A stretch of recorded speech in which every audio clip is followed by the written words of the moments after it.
Well, this is week 3 of our series called Why I Am Still a Christian. It might be kind of a weird series to do, but I'm doing this series because so many people, for a variety of reasons, things like the judgmentalism they now perceive in the church or from Christians, the politicization of the church, sometimes certain maybe doctrinal, theological ideas that we've been taught for a long time in the church, and we've said this is the only way you're allowed to think about this. Some of those things have disillusioned people, and they're finding themselves in a place where they feel like they have no choice but to walk away from Christianity and the church. And I don't know if you're aware of it, but literally, statistically speaking, these days, in American culture anyway, people are walking away from Christianity and the church at the fastest pace in 100 years. They're just saying, I can't do this anymore. Now, over the last 50, 60 years, one of the things that kind of developed in America was an almost unspoken but very strong concept that I've kind of dubbed, some of you may have heard me use this in our conversations, I call it the Christian package, which was this sense that if you were a Christian, you had to believe certain things exactly a certain way, you had to take these exact positions on certain cultural issues, you had to vote a certain way, and this sense that there's this all or nothing kind of thing about our Christianity has been especially strong in what I would call like kind of Bible-centered churches, which I always hate saying that because in a lot of ways we're a Bible-centered church, but a little different than we used to be. And I call this a package because the way it kind of has come across to people in churches over the last 50, 60 years is kind of like, well, everybody knows that if you're a Christian, you have to hold to these ideas, you have to practice these things, you have to vote this way, you have to think this way, and we all know that this is the way it is, so don't color outside the lines. And in addition to kind of steering people away from any critical thinking, right? You kind of felt like, well, this is, my preacher told me this is what the Bible teaches, and so I can't think about this thing any other way. Or that if I'm a Christian, I have to think about this certain thing this way. And so it steered us away from critical thinking.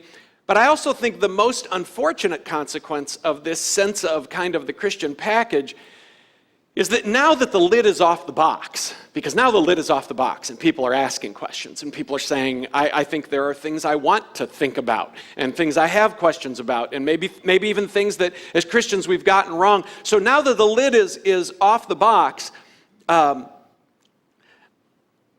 that sense of it being an all or nothing proposition has left a lot of people feeling like they have no choice but to walk away from Jesus, to find the exit door out of all things Christian, to just say, yeah, I just don't think I can be a part of this anymore. So, which is why my sermon this morning, in answer to the question, why I'm still a Christian, my sermon this morning is called, Because Jesus is More Than the Modern Christian Package. Or we might say Jesus is different in some ways from the modern Christian package.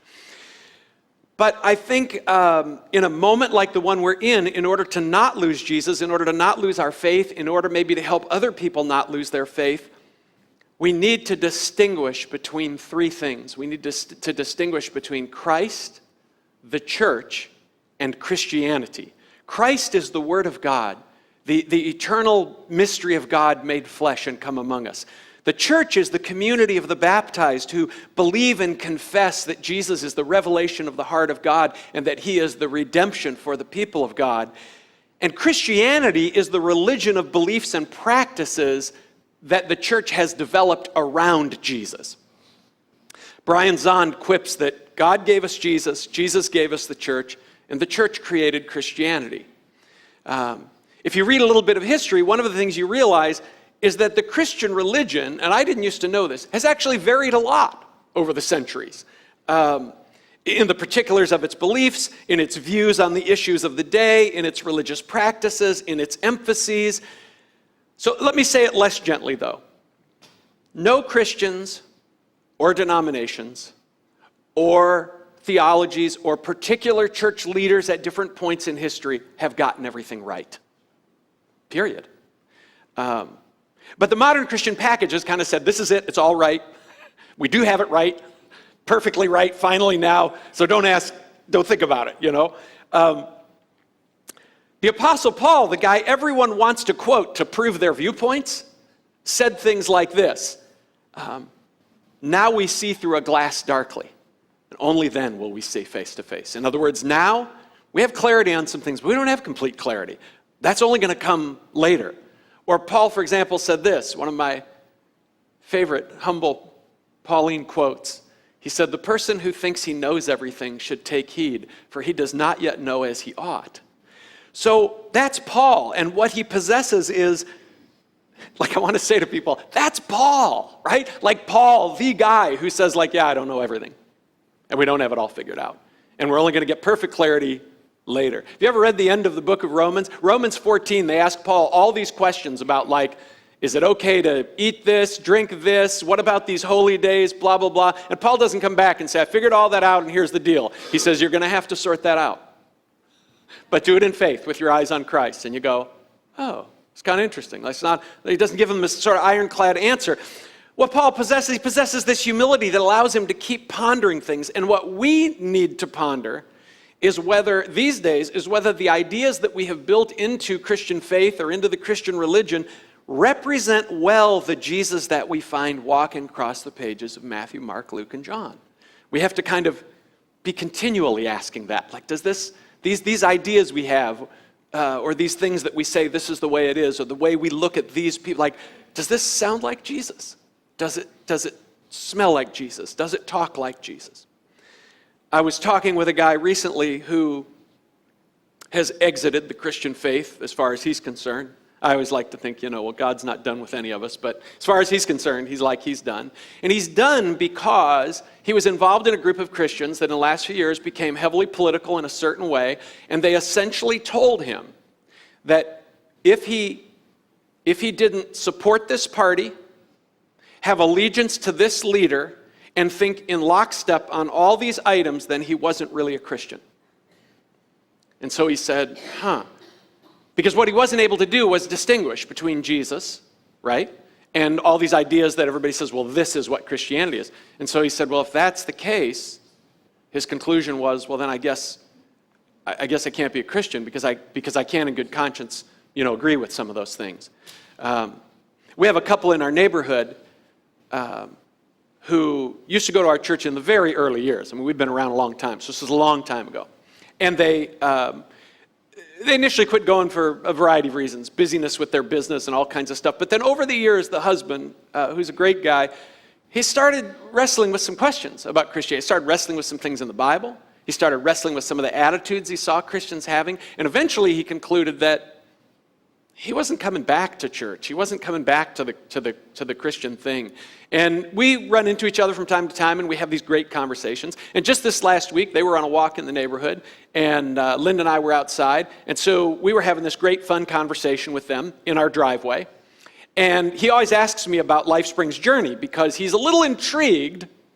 He's a little intrigued with the fact that LifeSpring has kind of evolved in some ways.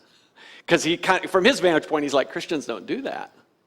Which is but that's kind of that's been his experience.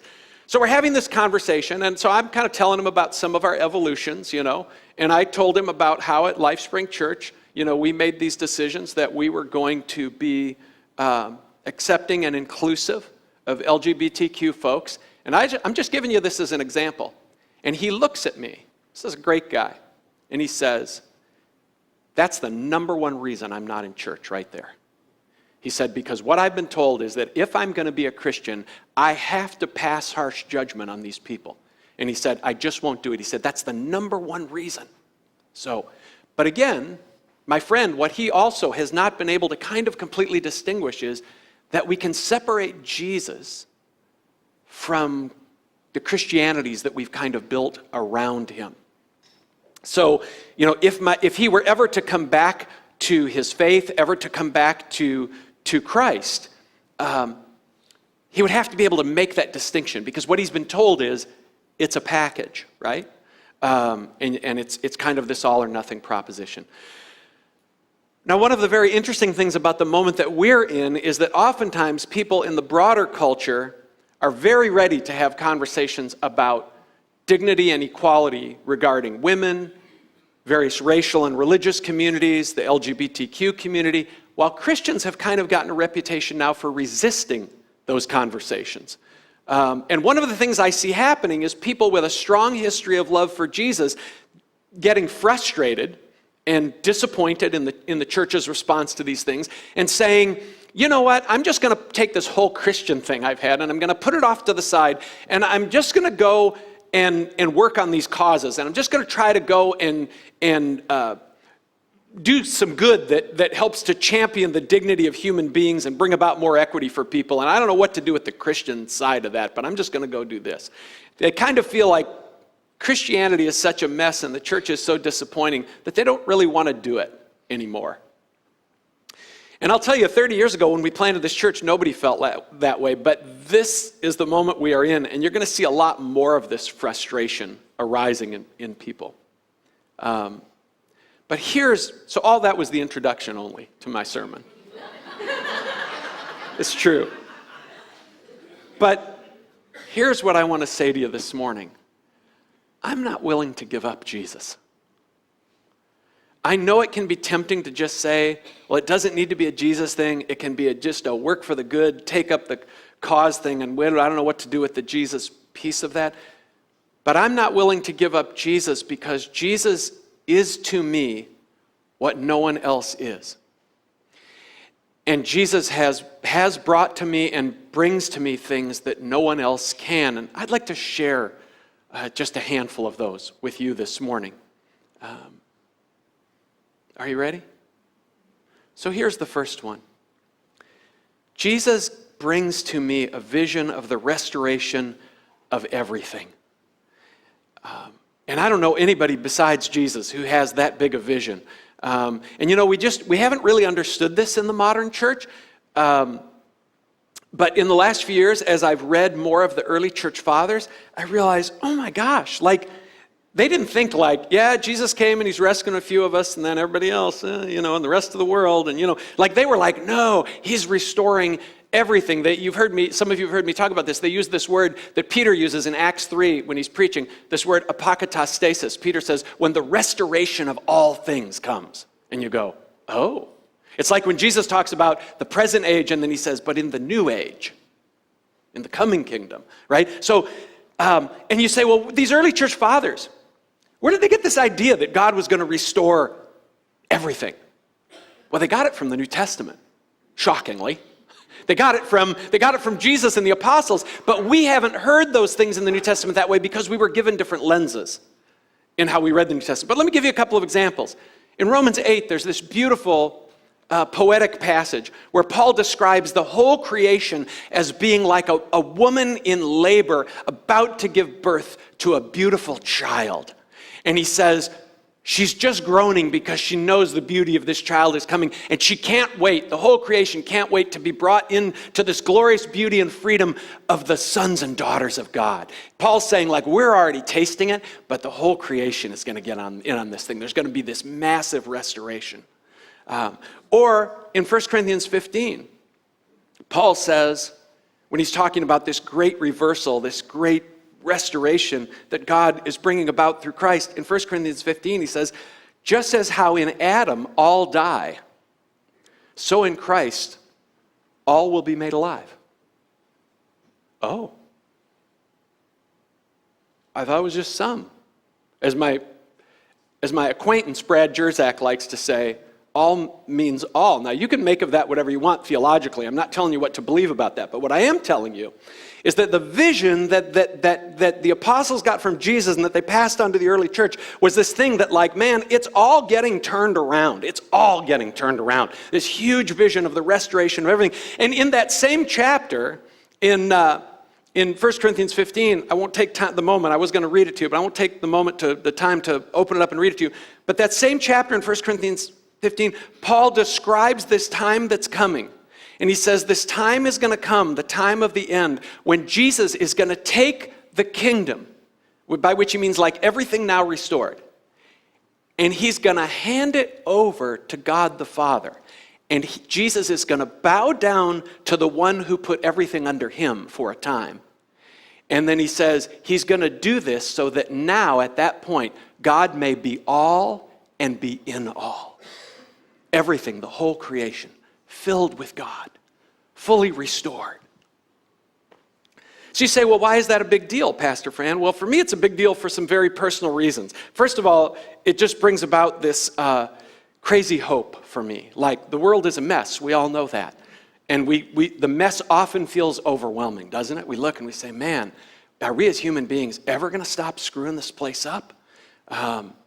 And that hope says, a day is coming. God is at work. He is determined to restore all things.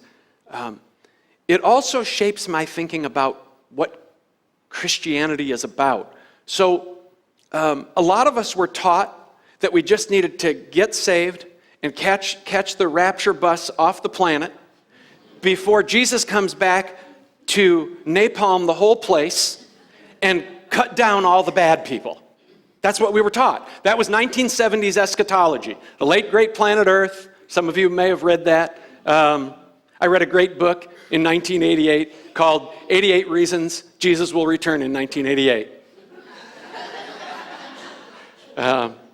It's the Left Behind eschatology. It's and so this is what we were taught. But Paul says in 2 Corinthians 5 that God is not holding people's sins against them, and that he has now made us ministers of this reconciliation, of this good news, that people can be restored and that everything is going to be restored.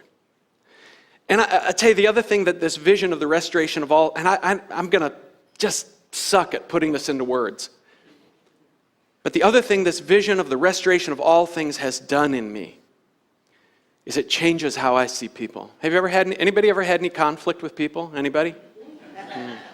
You ever ended up on the outs with anybody? You ever end up with a friendship that went away, or somebody who decided they were going to be your enemy, or whatever it might be, right? I've been down all those roads, right? Well, guess what? What changed in my perspective is I realized that someday I'm going to be sitting at a table laughing with those folks in the kingdom of God. Makes it a whole lot harder to hate people. Makes it a whole lot harder to keep throwing them under the bus. And it keeps alive in me the hope that we can all change. Because when we get there, it's all going to be good. And so it changes all that business of how I see people and what God's up to. And it reminds me that when it comes to people and the messes with people, this is the middle of the story. It's not the end of the story. The end of the story is going to be good. So that's the first thing, this vision of the restoration of everything. The second thing that Jesus brings to me that nobody else, frankly, has... I don't mean that people haven't tried to give me good advice. They have. Sometimes I've listened, sometimes not. But a second thing that Jesus has brought to me that no one else has brought to me is the invitation to a self-honest journey. I tried to find a more beautiful way to describe that, but it's just honest. I mean, I can go out and get all fired up about all kinds of causes, but still not know my heart and still not be looking for the restoration that I need. Because there are things in me that need to be changed. There are things in me that need to be fixed, changes I still need as a human being. And if I can say it this way, I love Jesus for not letting me off the hook. Have you had that experience? When Jesus talks about love in the Sermon on the Mount, he says to us, why do you call me Lord, Lord, but not do the things that I say? If you know the Christmas Story movie, at that moment I'm like, Flick who? I don't know who you're talking to. Oh, you're talking to me.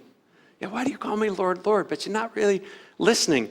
Or a little later in the Sermon on the Mount, Jesus says, hey, Francis, I got an idea.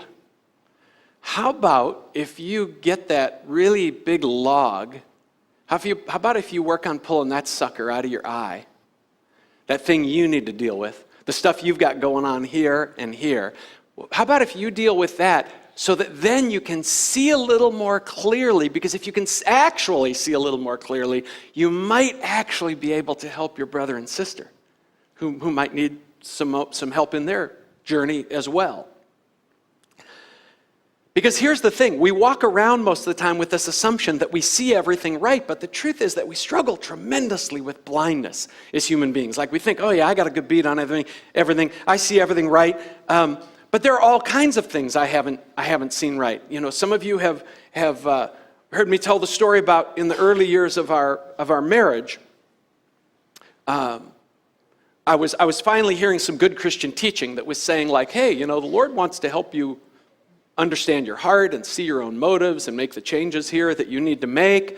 And so I thought, so this guy whose teaching I was listening to is the psychologist, Christian psychologist Larry Crabb. He said, so you should pray and ask God to show you the motives of your heart. I thought, well, that's a great idea. You think? And I said, Lord, show me the motives of my heart in my marriage. And I'm not kidding you. It was like God pulled back the curtain, and over a period of weeks, I realized I'm about 10 times more selfish than I actually think. And it was at first it was devastating to me. I was like, oh, I'm not just this great guy. I think I have fears and I have selfish motives. And I saw those things, and I began to realize, well, if I'm going to grow, I have to deal with those things. And I began to see certain other fears that I had within myself, and the reasons I did certain things in my friendships, the things I did to try to impress people. And here's the thing, none of these things did I see before. I didn't see them. I didn't know that was kind of what was inside me. So let me ask you a question. How many of you have had the experience of there was something you didn't see about yourself, and then there was something you did see about yourself? Anybody ever raise your hand? Anybody ever had that experience? Yeah, that's it. That is a journey that the Lord wants to take us on. And I love in Matthew 13 when the disciples come to Jesus. Jesus tells the parable of the sower, about the seeds that get scattered on the path, and some get choked out by the thorns, and the birds steal some away.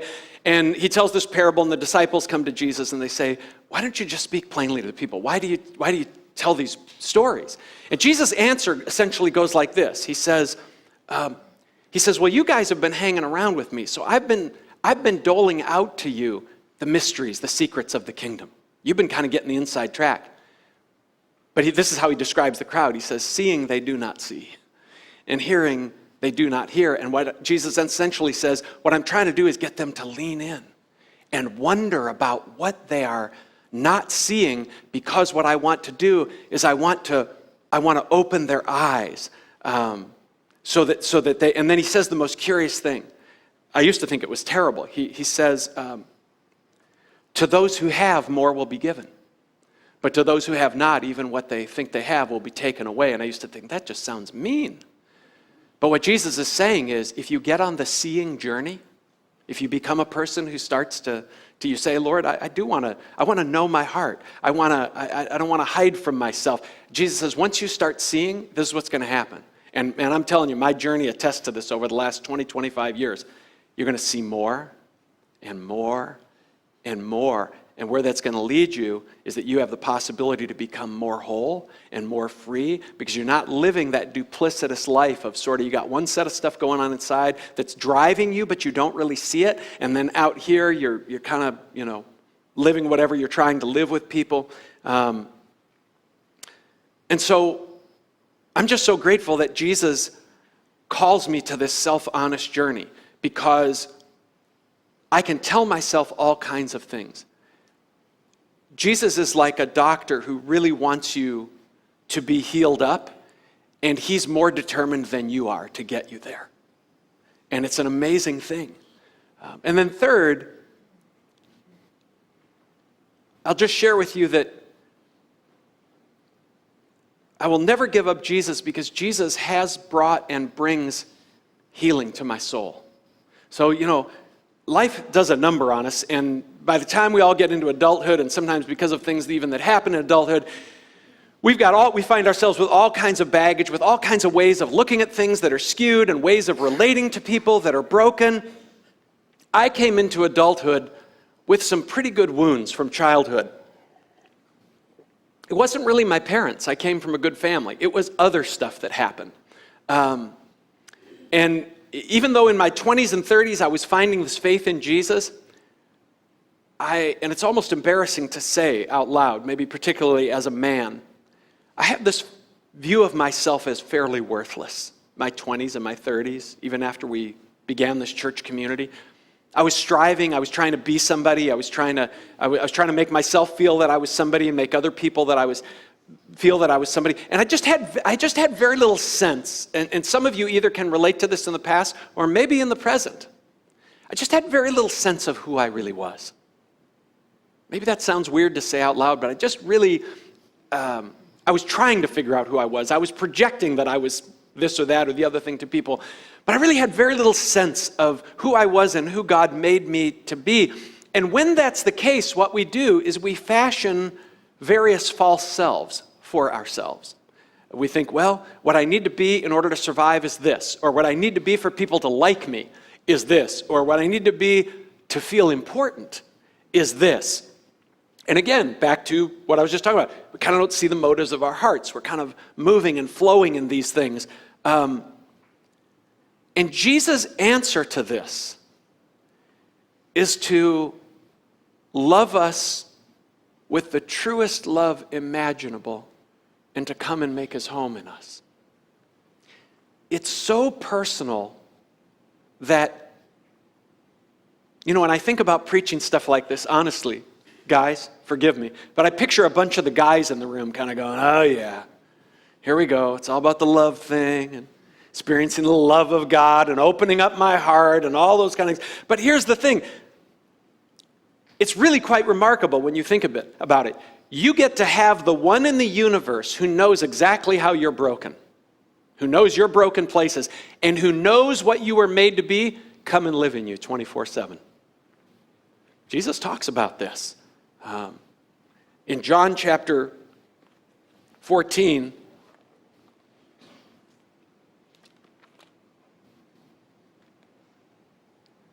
verse 23, he says, if anyone loves me and keeps my word, my Father will love him, and we will come to him and we will make our home in him. And a few verses later, he says this, I am the vine and you are the branches. And the one who abides in me and I in him will bear much fruit. Do you hear it? If you abide in me and I abide in you. And I want to tell you this morning that for 40 years, Jesus has been supplanting my sadness with joy. I don't mean that I haven't been sad.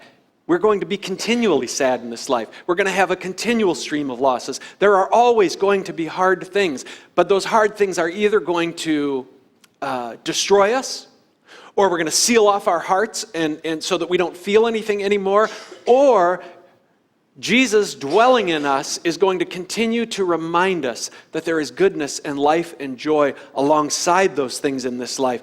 And for 40 years, he's been healing my sense of who I am and freeing me from the fears that so often lead to selfishness. The world and the Satan tell us all these things about ourselves. They say, you're this, you'll never be this, you're bad in this way, other people see you this way, this is who you have to be if you're going to fit in, or if people are going to think that you're something, all these different things. And then Jesus comes along and he says to us, and I'm sorry if it sounds very simple to you, he says, oh no, none of that is true. You are the beloved of God.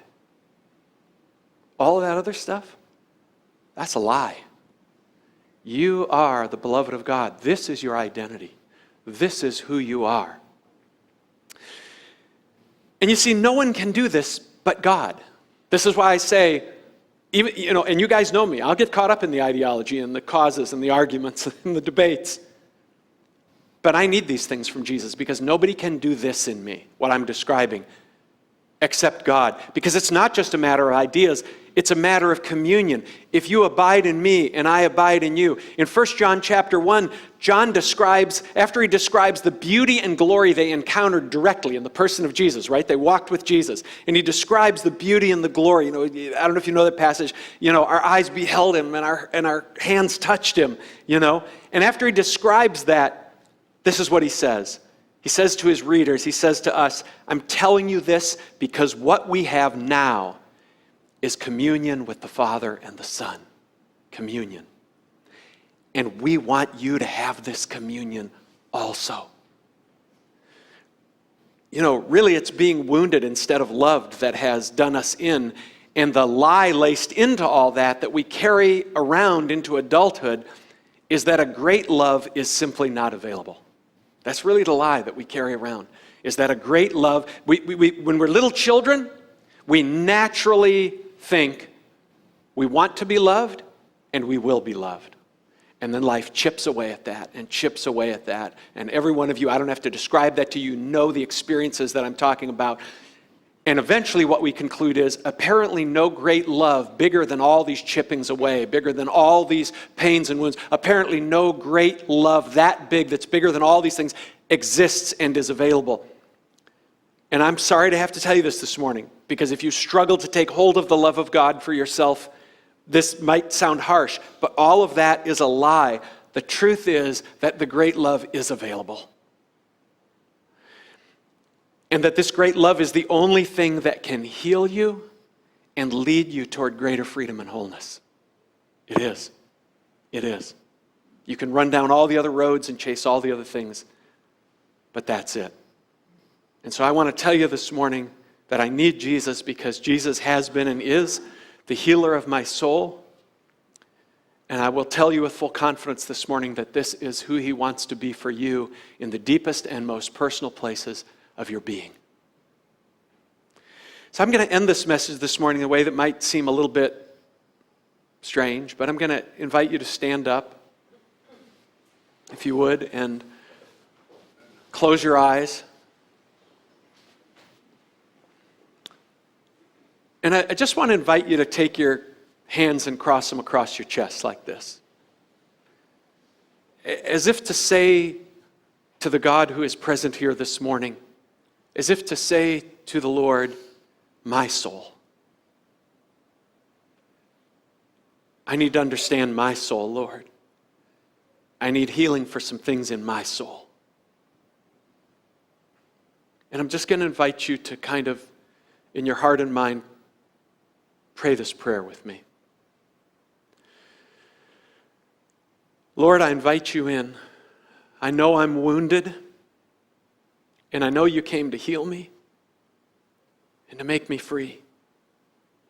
And I know I need to let your love nearer than I have been willing to let it, and that I need to learn to trust in it, to rest in it, to float in it. Help me grasp that your love is big enough to hold and ultimately to mend my brokenness. And as I take this journey, I pray that I might actually become, in the joy of your love, a vessel of that love, so that others may taste through me this goodness and healing and beauty also. Now just stay as you are, and I'm going to finish by reading you Paul's prayer from Ephesians 3, but I'm going to read it to you from the First Nations version because it's beautiful. My prayer for you is that from the great treasures of his beauty, Creator will gift you with the Spirit's mighty power and strengthen you in your inner being. In this way, the chosen one will make his home in your heart. I pray that as you trust in him, your roots will go deep into the soil of his great love, and that from these roots you will draw the strength and courage needed to walk this sacred path. Here it comes. This path of love is higher than the stars. It's deeper than the great waters. And it's wider than the sky. Amen.